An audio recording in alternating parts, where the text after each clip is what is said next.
आज आपण बनवूया माझे फेवरेट कटलेट जे मला लहानपणीपासून आवडतात. सो हॅलो फ्रेंड्स, चला तर मग करूया रेसिपीला सुरुवात. तर मी इथे घेतले आहे 2 मीडियम आकाराचे गाजर, 1 मीडियम बीट आणि पत्तागोबी, 1 कपभर. अ, सो त्याला मी छान असं ग्राइंड करून घेतलंय. मी चॉपरमध्ये ग्राइंड करून घेतलेलं आहे. तुम्हाला जर वाटत असेल तुम्ही मिक्सरमध्ये हलकं असं बारीक करू शकता. किंवा हाताने असं बारीक जर तुम्हाला कट करता येत असेल तर हाताने पण करू शकता. सो मी हे करून घेते, तोपर्यंत आपण फोडणीची तयारी करू.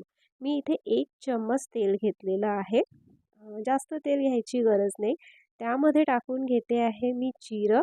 जिरं चांगलं आपलं होऊ द्यायचं. त्यानंतर अर्धा तेजपत्ता. त्यानंतर आपण इथे टाकूया अद्रक, लसूण आणि मिरचीची पेस्ट. सो याला छान आपण होऊ देऊया. त्यानंतर आपण मग यामध्ये टाकू पत्तागोबी. सो सगळं एकत्र नाही टाकायचं आहे. पहिले आपल्याला पत्तागोबी 3 ते 4 मिनिटं शिजू द्यायची आहे. काय होते ना, कधी-कधी जर पत्तागोबी शिळी असेल किंवा सीझननुसार नसेल तर त्याला पत्तागोबीला हलका असा वास असतो. तर तो वास चांगला नाही वाटत. त्यामुळे अगोदर तुम्ही पत्तागोबीला थोडं मीठ टाकून शिजवून घ्या. 3 मिनिटापर्यंत शिजवलं तरी खूप आहे. सो याला छान मी मीठ टाकून घेते आहे. तर मी याच वेळेस सगळं मीठ टाकून घेते. मी 3 चम्मच मीठ टाकून घेतलेले आहे. सो तुमच्या चवीनुसार तुम्ही मीठ टाकू शकता. सो 2 ते 3 मिनिटं झालेले आहे. आता आपण यामध्ये ॲड करू आपले गाजर, आपलं बीट. सो आणि त्याला पण आपण छान शिजू देऊया. बीट, गाजर आणि पत्तागोबी टाकल्याने यामध्ये खूप छान असा टेस्ट येतो, फक्त आलूचे करण्यापेक्षा. सो मी इथे टाकून घेते आहे सोफ पावडर, काळे मिरीचं पावडर, 1 चम्मच लाल तिखट, गरम मसाला. सो हे सगळं टाकून घेऊया आपण आणि त्याला छान मिक्स करून अजून याला 2 ते 3 मिनिटं छान शिजू देऊयात. खूप जास्त शिजवायची पण गरज नाही. जोपर्यंत ते शिजत आहे तोपर्यंत आपण इथे मिश्रण तयार करून घेऊया. त्यासाठी मी घेतले आहे 2 चम्मच मैदा, 2 टेबलस्पून कॉर्नफ्लॉवर्स, त्याच्यामध्ये मीठ आणि अर्धा चम्मच तिखट. सो मैदा जर तुम्ही म्हणत असाल तर मैदा आम्ही नाही टाकत. सो मी तुम्हाला सजेस्ट करेन की मैदा थोडासा तरी टाका तुम्ही, ॲटलीस्ट 1 ते 1.5 चम्मच. त्यामुळे जे आपले कटलेट आहेत ना त्याला छान बाइंडिंग मिळतं. सो आणि हे जे मिश्रण आहे खूप जास्त पातळही नाही आणि खूप जास्त घट्ट पण नको आहे. सो असं मीडियम साईजचं आपल्याला हे घट करायचं आहे. सो झालेलं आहे आपलं हे मिश्रण शिजलेलं आहे. त्यामध्ये मी आता 4 बॉइल्ड आलू टाकून घेते आहे. सो आता हे मी पावभाजीच्या मॅशरनी त्याला छान मॅश करून घेते आहे आणि बस 2 मिनिटं शिजवून मग आपण ते बंद करून घेऊया. सो मी इथे टाकते आहे आमचूर आणि छान भरपूर कोथिंबीर. सो त्याला छान आपण मिक्स करून देऊया आणि ह्याला मिक्स करून एका ताटामध्ये काढून घ्यायचं आणि छान थंड होऊ द्यायचं. हे पूर्णपणे थंड झाल्यावरच तुम्ही त्याचे कटलेट बनवा. अदरवाईज ते थोडंसं प्रॉब्लेम देऊ शकतं. त्यामुळे याला पूर्णपणे थंड करणं खूप जरुरी आहे.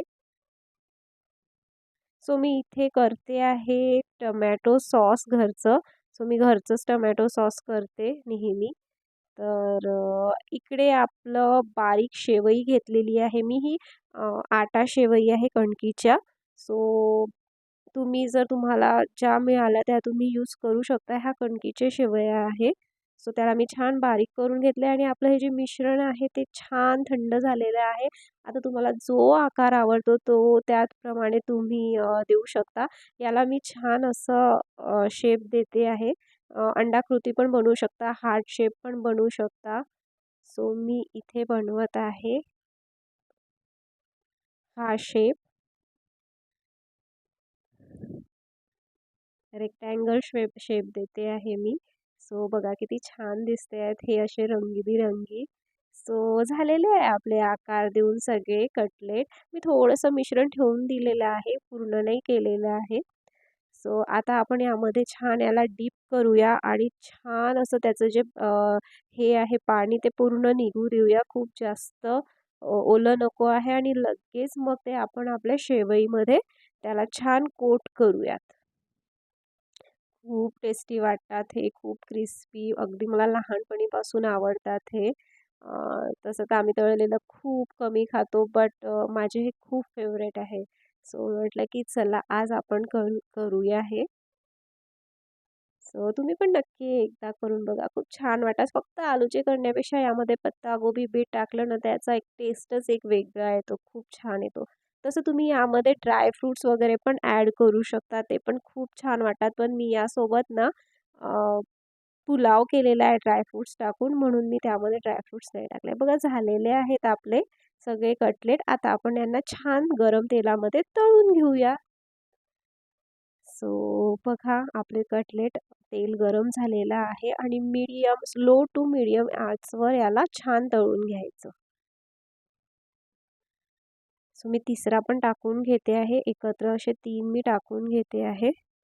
आणि बस 5 ते 7 मिनिटात आपले कटलेट झालेले आहे आणि मस्त वाटतात क्रिस्पी आणि आतमधून असे सॉफ्ट सॉफ्ट. तर तुम्ही पण हे करून बघा नक्की.